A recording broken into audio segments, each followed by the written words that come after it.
नमस्कार दोस्तों, ये है ज्ञानधारा चैनल। आज हम बात करते हैं यूपी टीजीटी पीजीटी 2016 की जो वैकेंसी है, उसमें जॉइनिंग को लेकर के क्या-क्या प्रॉब्लम्स आती हैं, थर्ड जॉइनिंग से रिलेटेड क्या-क्या प्रॉब्लम्स आती हैं, उनके बारे में बात करेंगे। तो जॉइनिंग से रिलेटेड सबसे बड़ी प्रॉब्लम ये आती है कि कॉलेज में सीट होने के बावजूद कभी-कभी जो मैनेजर है आपको जॉइन नहीं कराते हैं या मैनेजर द्वारा आपको बोला जाता है कि भाई सीट तो है लेकिन आपकी कैटेगरी में नहीं है। तो ऐसे में चयनित अभ्यर्थी क्या करें? इसके बारे में हम आज इस वीडियो में आपको बताएँगे। तो आप मान लीजिए डीआईएस से आप जॉइनिंग लेटर लेके गए डीआईएस ऑफ़िस से, उसके बाद आप कॉलेज में गए, मैनेजर से मिले, मैनेजर से बात किया कि भई मेरा जो है चयन इस कॉलेज में इस पद पर हुआ है, कृपया मुझे जॉइन कराइए। तो वहाँ पे जाने पर मैनेजर कभी-कभी इस तरह की दिक्कतें करते हैं कि भई हमारे यहाँ सीट नहीं है या ऐसा है, तो आपको क्या करना चाहिए इसके बारे में हम आपको बताते हैं।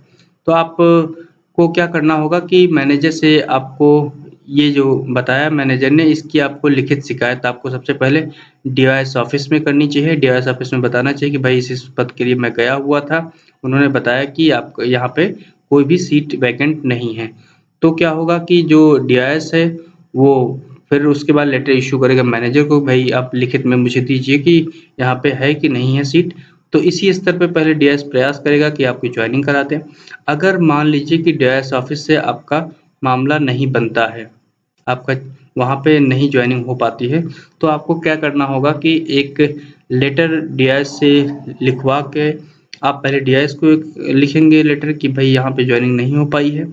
डीआईएस एक लेटर जारी करेगा, बताएगा वो लेटर आप ले जाके के उसके बेस पे आप एक लेटर लिखेंगे जो चयन बोर्ड है, मतलब कि Uttar Pradesh secondary education service selection board को आप लिखेंगे।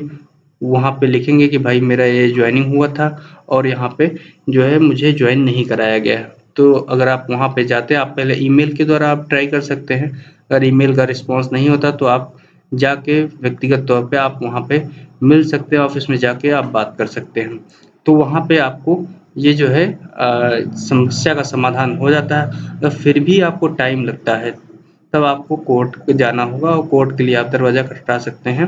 क्योंकि कभी-कभी बहुत टाइम लग जाता है, तो आप जानते हैं कि भाई 2 तरह का आपका नुकसान हो रहा है। अगर आपकी जॉइनिंग लेट हो रही है, तो आपकी 2 तरह के नुकसान हो रही है। पहली है आर्थिक नुकसान, प्रतिदिन समझ लीजिए आपको 1,500 से अधिक का जो है नुकसान हो रहा है पर डे का।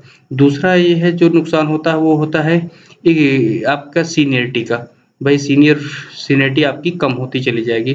इसलिए इस बाबत आप जो भी लोग चयनित हो चुके हैं, जिनका कॉलेज अलॉटमेंट हो चुका है, उन सभी के लेटर डीआईएस ऑफ़िस पहुँच चुके हैं, पैनल उनका पहुँच चुका है, तो आप जल्दी-जल्दी प्रयास करें कि डीआईएस ऑफ़िस से जॉइनिंग लेटर लेके मैनेजर से बात करके अपना उस कॉलेज को जॉइन करें।